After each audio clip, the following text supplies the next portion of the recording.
Three on Nine's penal colony was no sanctuary for the young. Corroded tempest walls scarred the skyline. Electrified barriers pulsed with relentless threat, a soul-numbing cadence that crushed even the boldest resolve. Forged from terror, it imprisoned what the cosmos couldn't execute. Forsaken abominations, bioengineered armaments. And the dragon whispered as read him, he wasn't lore, not a fable, but tangible, vibrant, an existential hazard requiring explicit authorization to utter his designation, locked away within the High Council's deepest records. Young Eli saw never destined to be there. His mother, a civilian technician, was stationed to mend life support filters near Sector 4's deepest vaults. And unnoticed, he slipped through the gates. Small for his age, sun-kissed skin, curiosity bending rules with abandon. While his mother rewired coolant valves, Eli explored, finding the chasm, colossal, carved into volcanic earth, guarded by force fields and sigils in 7 tongues, deep within the abyss, chained. Encased within shimmering plasma veils resided a colossal form, so immovably immense it resembled the natural landscape itself. Yet Eli perceived the subtle ascent of its thorax in the fading luminescence within fractured reptilian orbs. A sentry noticed him, unleashing a torrent of curses as he aggressively seized Eli, his grip excessively harsh for a child. "Stay far from that creature, boy," the guard roared, his voice hoarse from countless echoes within vast halls. "It neither consumes nor slumbers. It merely endures. Never nourish it, never acknowledge it, just stay away. At it too long, that's catastrophic, annihilating entire worlds you grasp?" Eli assented, gaze riveted to the chasm. The guard hauled him back to the lift, muttering about unruly earth brats precipitating everyone's doom. As the platform ascended mechanically, Eli stole a final glance. The dragon stirred, a mere twitch of its cauterized tail, a spark of awareness in a glazed eye, but impactful enough. Eli's heart leaped, a silent question igniting within his youthful mind. If it was that perilous, why did it appear so weary? The sustenance in Thraction 9 was scarcely palatable. Frigid blocks of compacted protein, meager water infused with metallic tang. Eli demurred from grievance. He grasped the implications. However, he understood that occasionally when his mother toiled beyond hours and the overseers were inattentive, he could abscond into the repositories and conceal victuals inside his ample coat. That evening, the satellites over Threxion emitted no luminescence. They remained veiled behind tempestuous clouds brimming with electrical discharge. The correctional facility was tranquil, barring the hum of the sentinel towers and distant screams from the depths. Wrapped in a worn thermal coat and clutching a meager bread crust saved from dinner, Eli navigated the service tunnels. He sought the forgotten pipe leading to the underbelly of the pit's observation grid. Force fields shimmered around him. Nestled in the dust and ash was the dragon, Red M. Even his name vibrated with terror. Yet Eli felt no fear, not precisely. He felt an intense loneliness, a profound ache mirroring an emptiness within. Dragon stillness, Eli knelt and delicately placed the bread beyond the heat haze, aiming for the dragon's foreclaw. It landed softly, he anticipated nothing. Perhaps it would ignite into soot, be shunned, or a foolish act. But gradually, like tectonic plates shifting, the crimson head stirred. Manacles clinked faintly. Wisps of smoke curled from a nostril, followed by a wheeze resembling breath. Improbably, the beast lowered its head and delicately inhaled the aroma of the bread. It refrained from devouring it, nor did it erupt in rage, strike out violently, or unleash an immemorial conflagration. Instead, it merely opened its maw, a vast, tenebrous abyss etched by the eons, and delicately accepted the offering, retracting it with unexpected gentleness before reposing its head once more. Eli observed, scarcely respiring, until the dragon's eyes, One incandescent gold, the other marred shut, blinked once, deliberately, and then sealed. That night, as tempests assailed Threxon and the gale shrieked through the passageways, a boy nestled in a storage alcove with a blanket and a beatific smile. The cosmos' most lethal dragon had embraced his offering, and far below the prison planet's surface, an age-old entity awakened, not with ravenous desire or fury, but with echoing memories. Eli kept his actions secret, unable to share the burden. It was a sacred act, far too palpable and delicate to endure the scrutiny of adult reasoning or the council's fear. He confided in no one, not even his mother, who tirelessly fought to sustain the compound's failing framework. Yet, night after night, as guards rotated and surveillance continued, revolutions revolved within their vulnerabilities. Eli revisited the abyss subsequently, bearing a marred apple alongside a strip of preserved meat concealed within his boot. On the subsequent trip, it contained a semi-full canister of tepid broth enclosed inside a fractured thermos recovered from the waste collection on each arrival. The dragon shifted imperceptibly, initially, merely its head, then a subtle curve of its tail, then the repositioning of one colossal scaled appendage. As if regaining familiarity with its own mass, Eli anticipated no appreciation.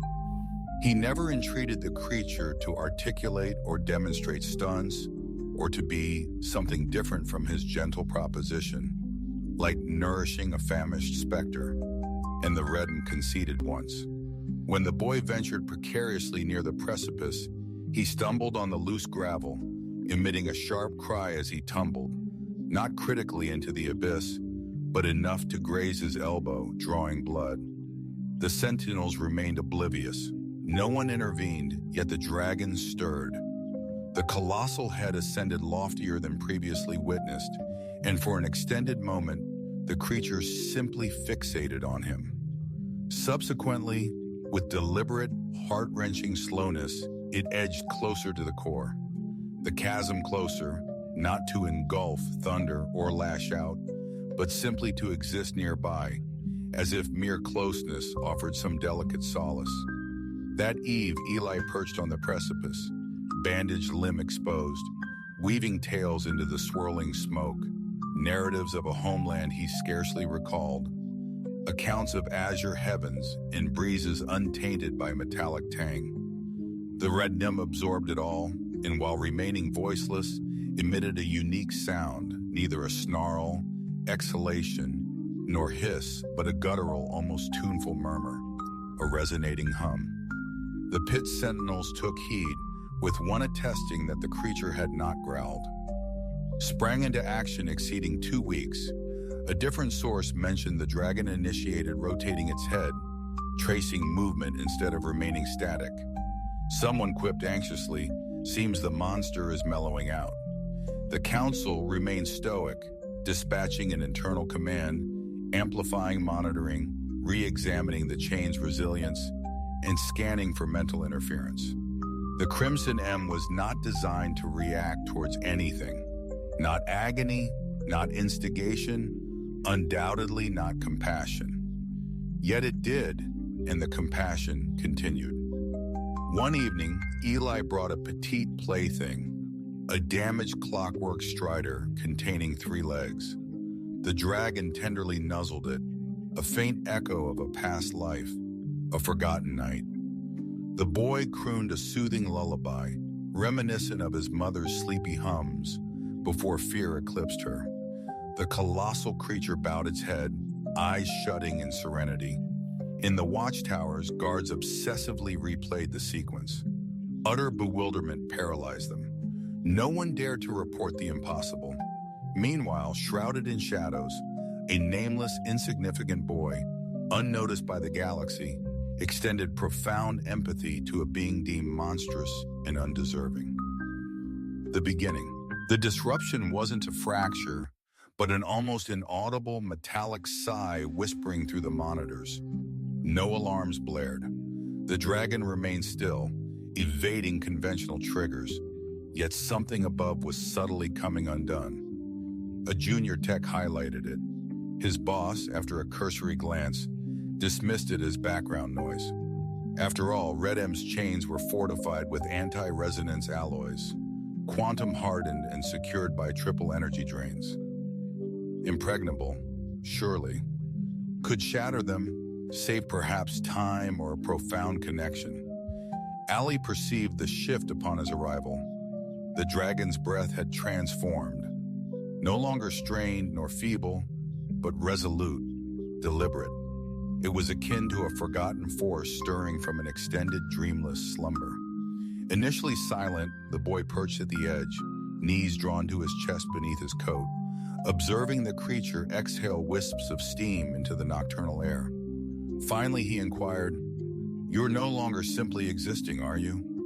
The dragon unveiled its unscarred eye, and locked eyes not with ravenous hunger, nor unbridled rage, but profound recognition. "They're terrified of you," Eli murmured, "but I'm not." The dragon's breath, a wave of comforting warmth instead of searing fire, enveloped him. Simultaneously in the sterile security tower, a lone monitor flickered off for precisely 3.4 seconds before resuming its vigilant gaze. The technician, dedicated to the feed, meticulously reviewed the diagnostics, discovering no anomalies. Yet, when he scrutinized the recording frame by frame, he froze. The dragon had subtly advanced, a motion imperceptible to the untrained eye, yet undeniably present. Its front left claw now protectively rested over. The binding glyphs tightened, yet this wasn't escape but deliberate choice, horrifying the council more than outright defiance. Emergency risk assessments surged, threat levels soared, contingency plans were urgently crafted.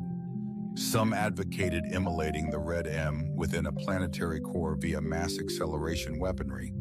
Others demurred, murmuring anxieties of potential retaliation. But the elders, veterans of forgotten wars, remained silent. They understood the unfolding pattern, and recognition ignited like wildfire deep within the abyss. Curled beside the observation rail, the boy drifted into slumber. For the first time in eras, the Red shifted, driven not by ravenous hunger or stark defense, but to safeguard. The dragon elevated its tail, fashioning a subtle haven of warmth enveloping the child. Its colossal form intercepted the frigid night wind. A captive, a titan of myth, a supposed beast, shielding a solitary human boy as if he embodied the final ember of hope, the last vestige of worth within the cosmos, deserving of unwavering devotion. Above, the chains quivered, not in defiance but in somber lament. The sun barely clawed above Thraxion 9, a dull crimson ember veiled by noxious clouds and radioactive smog, perpetually shrouding the desolate crags and acid-etched remains. Yet, on Eli's 39th hushed pilgrimage, an anomaly stirred. Not the sentinels, still griping, puffing, and lamenting the dwindling rations, nor the abyss, still pulsing with stark warning lights and repressed dread. It was the atmosphere itself, burdened, charged with a palpable tension, a tempest imprisoned between realities, poised to erupt as Eli materialized according to routine. Via a neglected maintenance shaft, inching past pipes and condensation, clutching a meager pouch of baked bread and dried meat, he surfaced near the chasm, halting abruptly. The dragon was gazing upward, as if anticipating his arrival. Tonight, Redham's gaze possessed a heightened clarity, less feral, more deliberate, fully conscious. Despite his youth, Eli grasped the significance. "You're no longer just waiting," he breathed. "You're recollecting." The dragon inclined its head in a subtle acknowledgement. Eli edged forward and gently set the offering at the usual spot. Redham didn't consume it instantly. Instead, the dragon leaned closer, its lips slightly ajar, revealing not fangs, but rather articulation.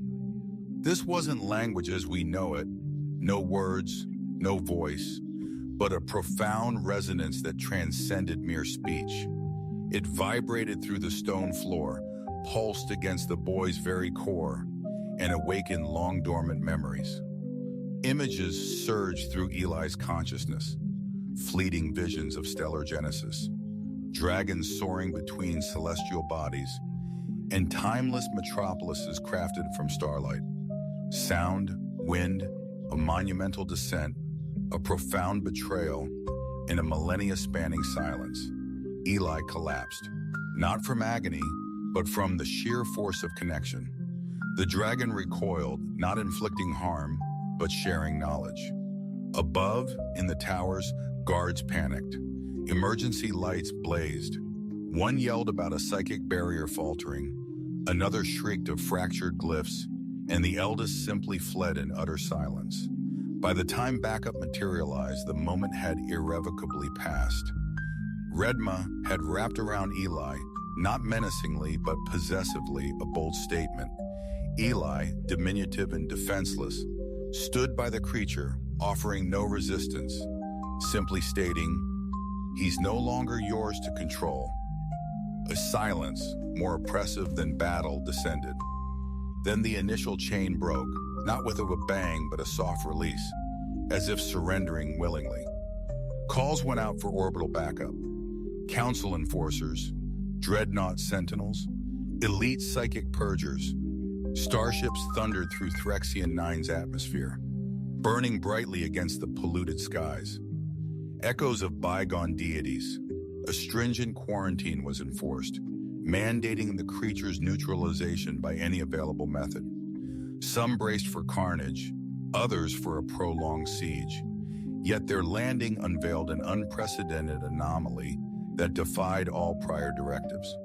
The dragon wasn't wreaking havoc, nor attempting escape. It was humbled, kneeling. The remnants of its shattered restraints were scattered like plumes after a tempest. Unscathed by flame or fang, a boy stood steadfastly beside it, his hand firmly placed upon the beast's brow. The council demanded answers. Eli simply stated, he gazed upon them, his eyes transcending mere humanity, comprehending.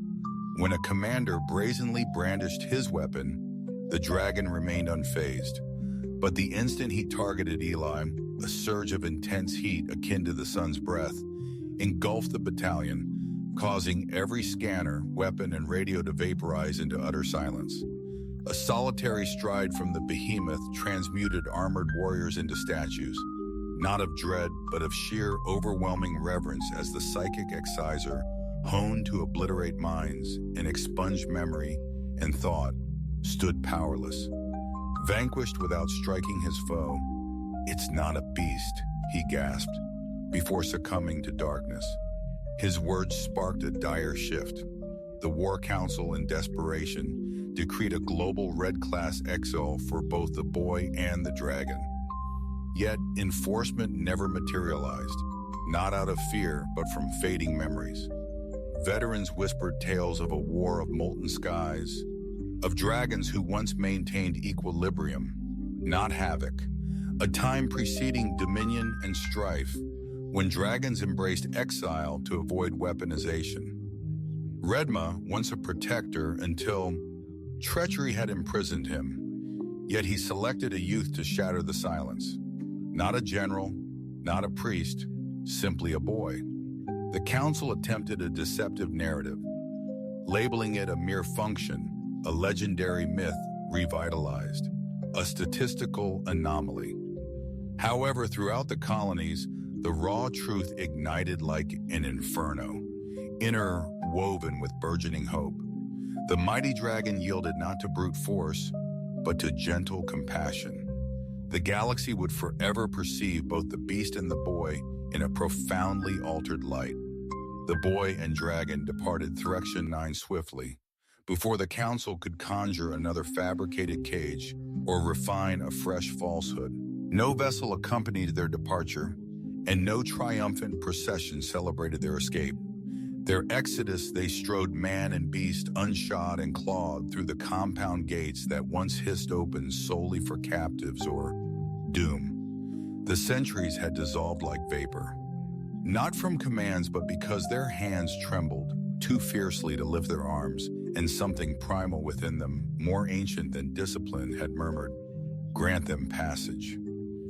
Eli didn't glance back, a makeshift pack slung over his shoulder, salvage straps holding a broken toy walker, 3 bread slices, and dragon-touched cloth.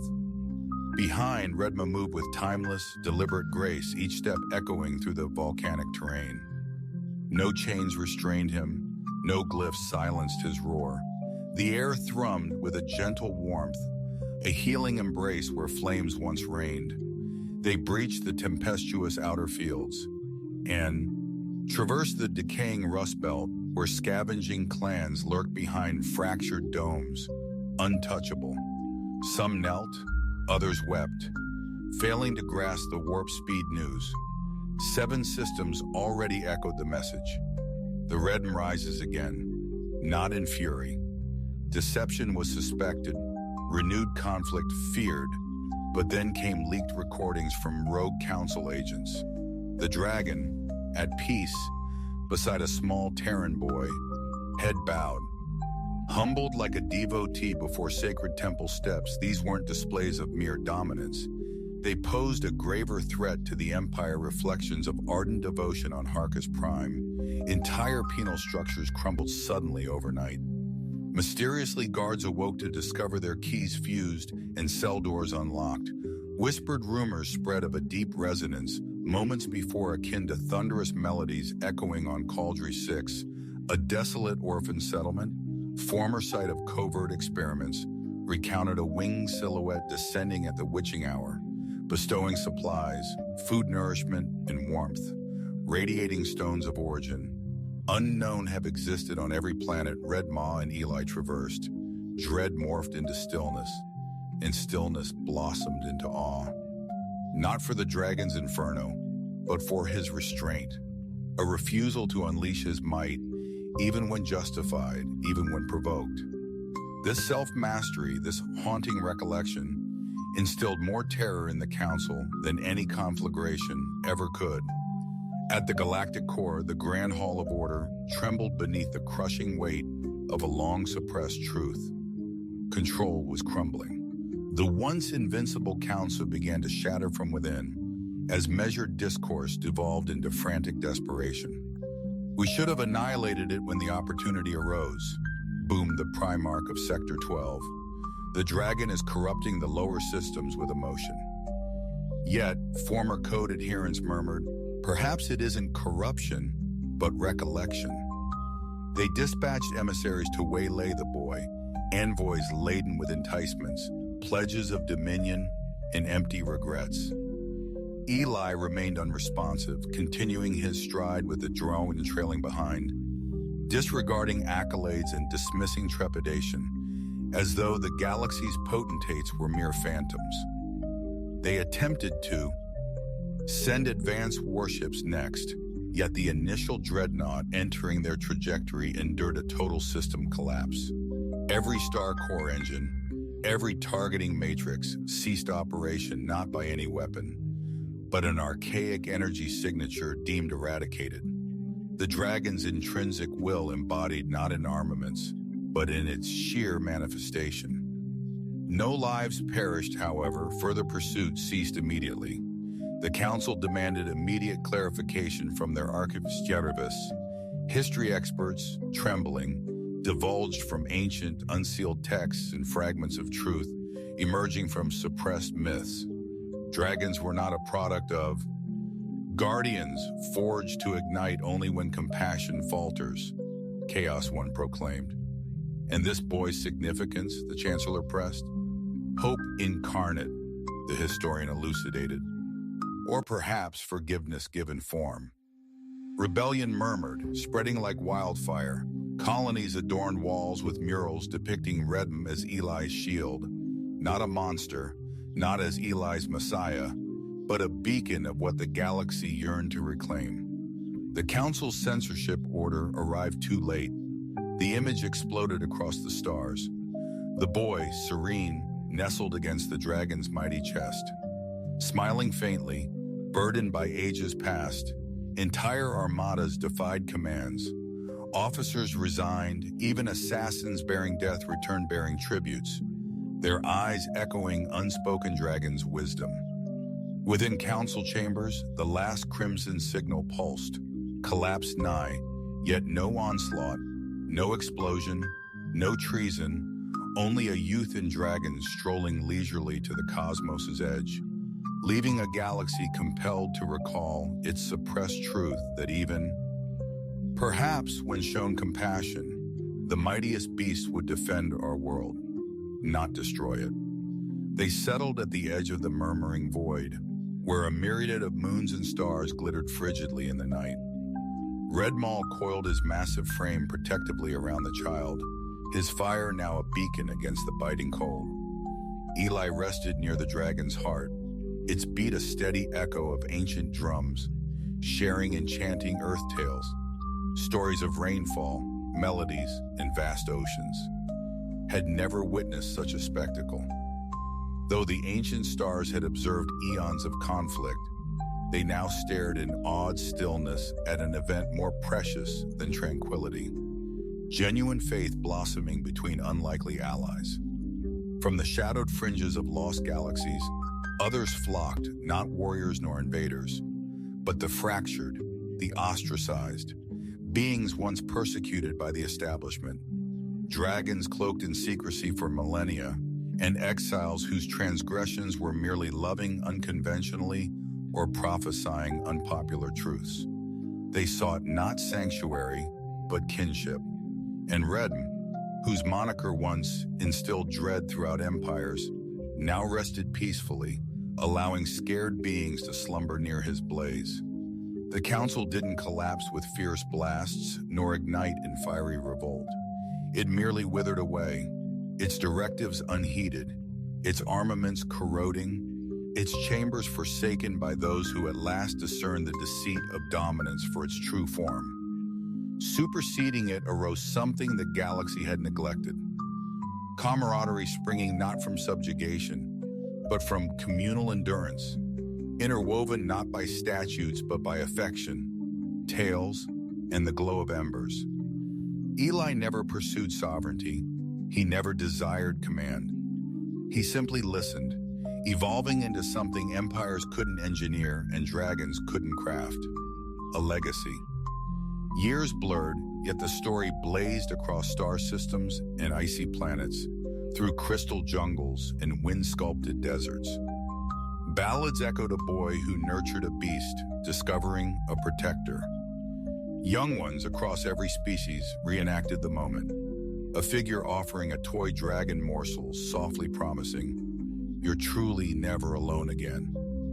And spanning the cosmos, true dragons soared anew, not in conflict, but in solemn commemoration.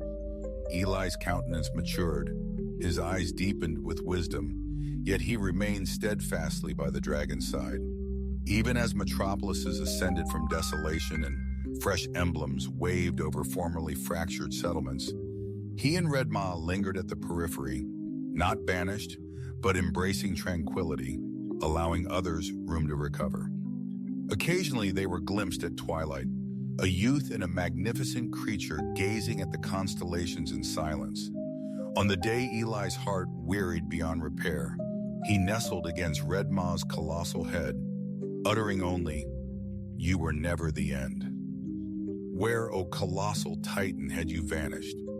Dragon eyes, ablaze with nostalgic tears, softened as it lowered, offering solace to the boy.